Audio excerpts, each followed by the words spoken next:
Ghanaians, good evening. 9 days ago, I came to your homes and requested you to make great sacrifices to save lives and to protect our motherland. I announced the imposition of strict restrictions to movement and asked the residents of the Greater Accra metropolitan area and Kasoa and the Greater Kumasi metropolitan area and its contiguous districts to stay at home for 2 weeks in order to give us the opportunity to stave off this pandemic.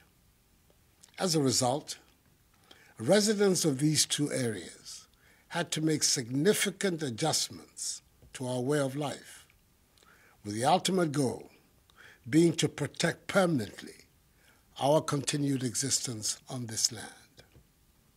They heeded the call, and they have proven so far to each other and indeed to the entire world that being a Ghanaian means we look out for each other.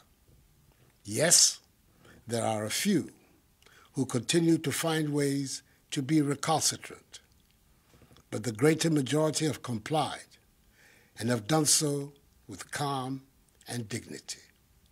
Tonight, I say thank you to each and every one of you, law-abiding citizens.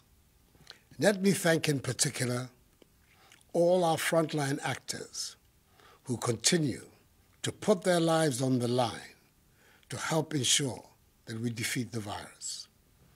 To our health workers, I say a big aiko for the continued sacrifices you are making in caring for those infected with the virus and in caring for the sick in general.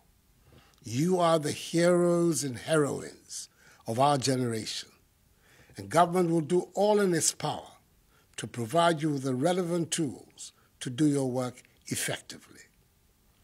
To the men and women of our security services who have been enforcing the directives by patrolling our streets day and night, conducting surveillance, snap checks, and mounting roadblocks, we're deeply in your debt. It is these security measures that have created the basic framework within which our medical personnel are able to pursue contact tracing, testing, and treatment of persons with the virus, whose implementation offers us the most secure means to defeat the virus. Reports I've received so far indicate that the police, military, and other members of our security services have discharged their mandate with considerable professionalism. Furthermore, working with the Ministry of Local Government and Rural Development, we see personnel of the Ghana Armed Forces involved in the cleanup of our drainage systems and of our markets.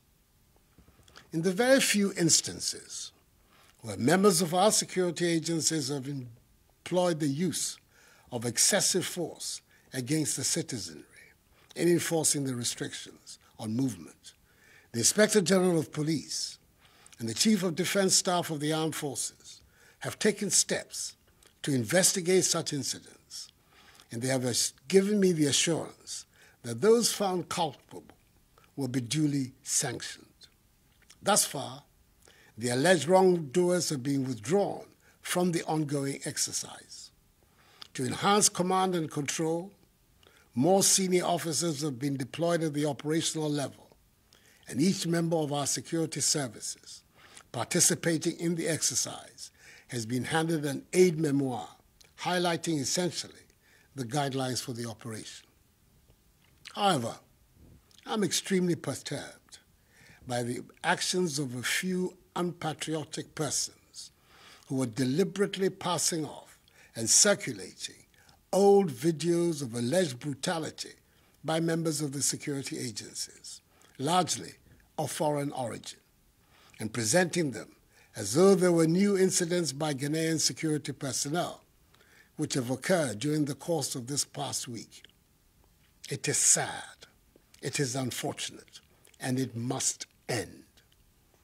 We should all be in this fight together, and there's nothing to be gained with widespread fabrication and distribution of such videos, whose sole aim is to create discontent and undermine the trust of the population in the men and women of our security services. Who gains from such conduct? Nobody in their right senses. The law enforcement agencies are determined to locate the originators of these antisocial acts. Fellow Ghanaians, as I've said before, all the government is doing is intended to achieve 5 key objectives: limit and stop the importation of the virus, contain its spread, provide adequate care for the sick, limit the impact of the virus on social and economic life, and inspire the expansion of our domestic capability and deepen our self-reliance. As of today, Sunday, 5th April, our current situation is such that we have recorded a total of 214 cases. The Greater Accra region has 189 cases, followed by the Ashanti region with 12, Northern region 10, Upper West region 1, Eastern region 1, and Upper East region 1. The 10 from the Northern region are the West African nationals who entered our country illegally after the closure of the borders. In total, 3 persons have fully recovered from the disease, 49 persons have been discharged from treatment facilities and are being managed from home, and the remaining 155 are responding to treatment. 2 persons are moderately ill, and 5 persons, as I said before, have lost their lives.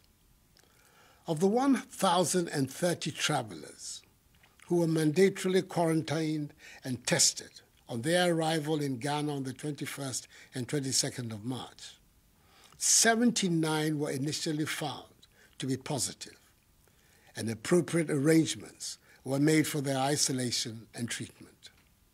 Subsequently, after 12 further days of quarantine, 26 other persons were found to be positive as a result of their second test, bringing the total number of those found to be positive to 105, all of whom have been isolated for treatment.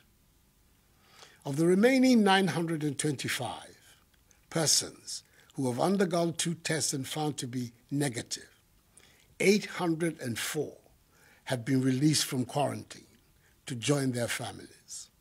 The remaining 121 are, as I speak, in the process of being released.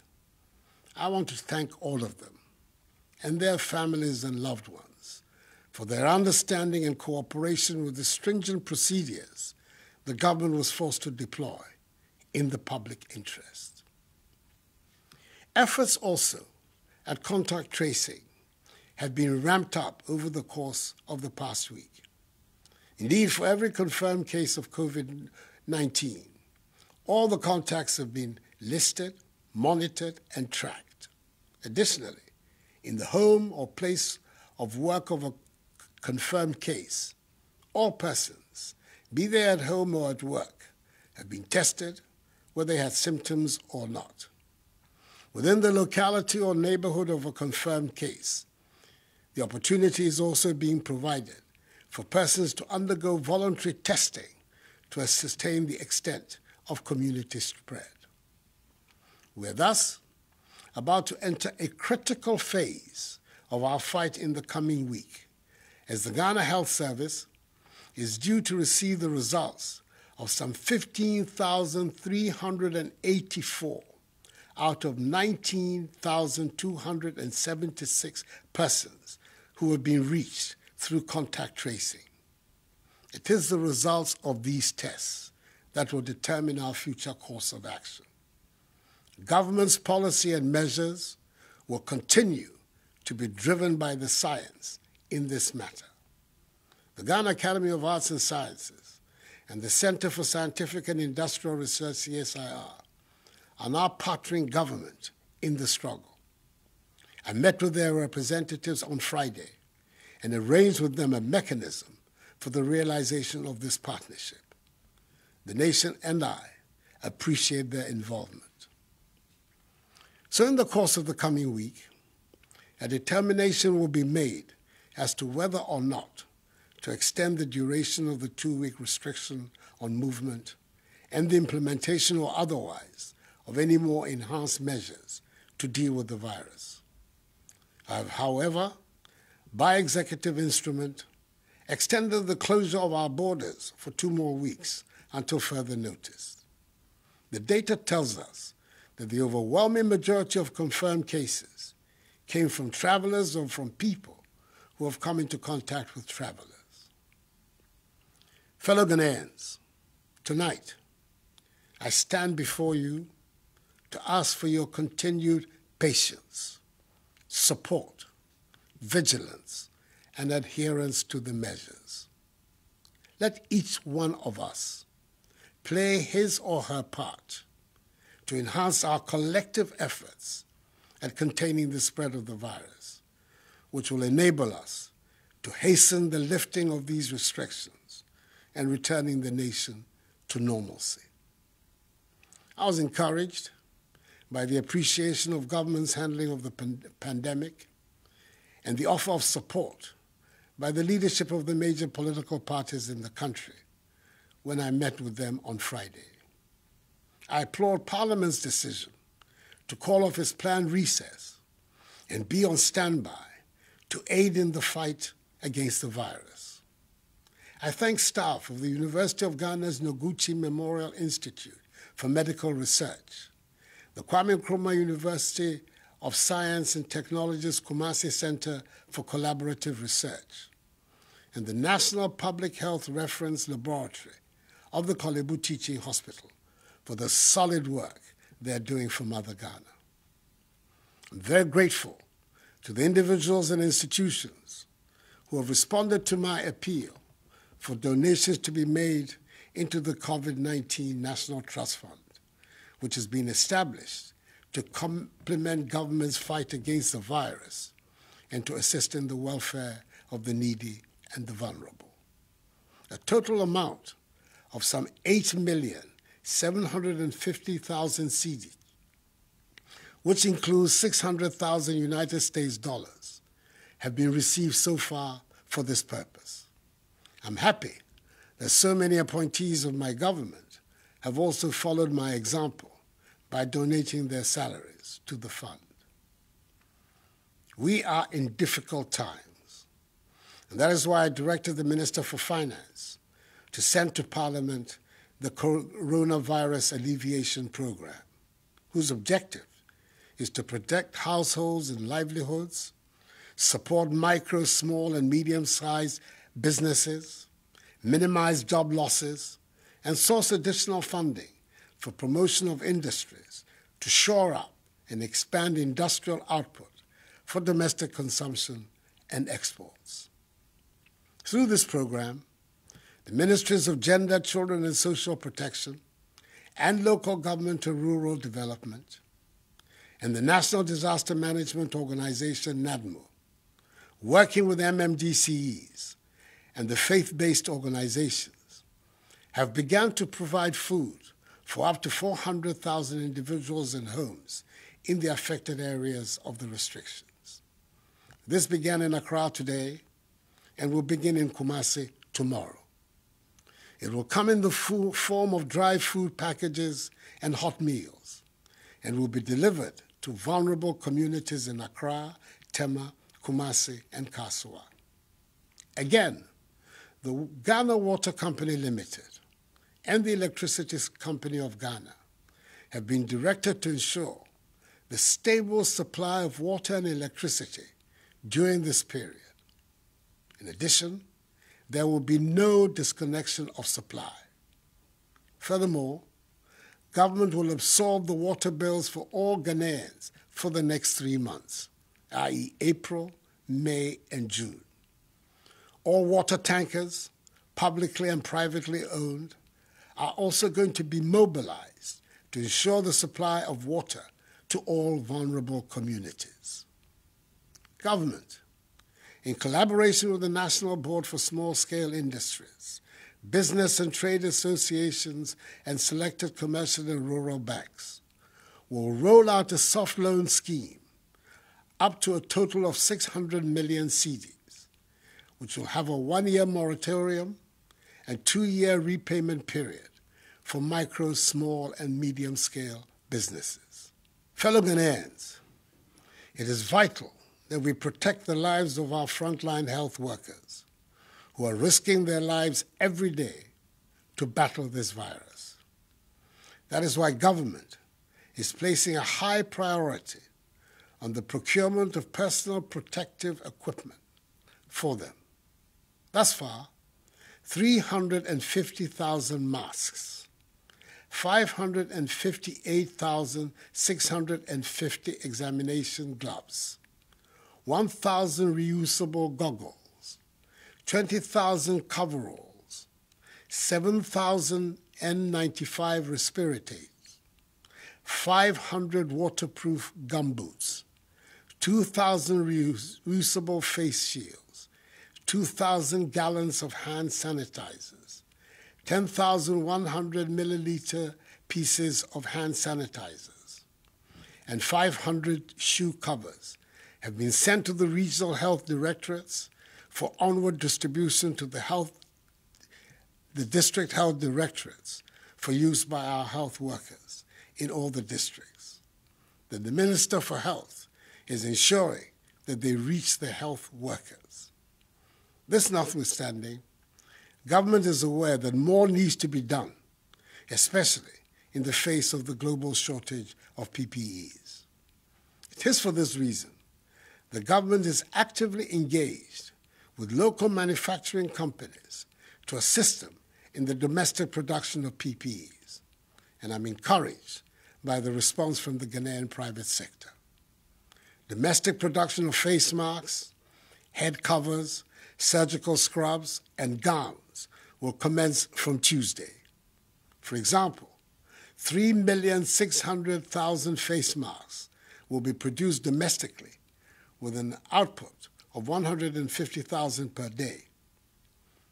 I'm equally impressed with the invention of a solar-powered hand-washing sink by Judose from Kumasi, and the COVID-19 prevention electronic bucket made by Kelvin Owusu Dapa and Richard Boateng, both students of Obuasi Senior High and Technical School. Necessity, indeed, is the mother of invention, as the Ghanaian sense of enterprise and innovation is beginning to be felt. An insurance package with an insurance sum of 350,000 cedis for each health personnel and allied professional at the forefront of the fight has been put in place, with a daily allowance of 150 cedis being paid to contact tracers. Government has also decided that all health workers will not pay taxes on their emoluments for the next 3 months, i.e. April, May, and June. Furthermore, all frontline health workers will receive an additional allowance of 50% of their basic salary per month, i.e. for March, April, May, and June. The March allowance will be paid alongside that of April. The Ministry of Transport is also making available, for free, Ayalolo buses to convey health workers in Accra, Tema, Kumasi, and Kanswa to and from work along specific routes for the entire duration of the restrictions.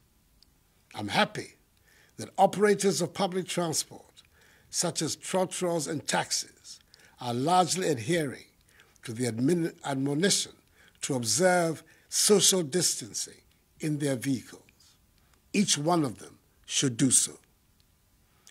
Towards ensuring the cleanliness of our country, especially in the Greater Accra and the Greater Kumasi areas, which are currently the subjects of the restrictions, the Ministry of Sanitation and Water Resources, together with some 400 personnel drawn from the police, military, fire service, and prison service, from Friday 3rd April to today, Sunday 5th April, have embarked on desilting our gutters, collection and disposal of garbage from homes, public places, markets, and vehicle terminals. We must ensure that the end of this exercise will lead to a new attitude towards cleanliness in our surroundings. That would be a positive legacy from this crisis. MMDAs outside the areas affected by the restrictions have been directed to emulate this cleanup exercise. As of Saturday, 4th April 2020, markets and lorry terminals in 13 regions have been cleaned and sprayed, with the 3 other regions set to follow in the coming few days. We've had to take the extra step of closing a few markets in Accra and Kumasi, where traders and market women had flouted the rules for social distancing. Some districts have also embraced the policy of alternate days for alternative products in a bid to decongest the markets and ensure social distancing. I'm fully aware of the disruptions to your lives occasioned by these measures. Your personal movements, way of life, the education of your children, your livelihoods have all been disturbed by this virus. But believe me, the measures are necessary if we are to free ourselves permanently of this pestilence. Fellow Ghanaians, I will continue passionately to appeal to you to observe prescribed social distancing and good personal hygiene to contain community spread. These enhanced hygiene protocols must become a part of our everyday lives. We must not abandon them. And remember that the law enforcement agencies are going to increase their enforcement of the stay-at-home directive.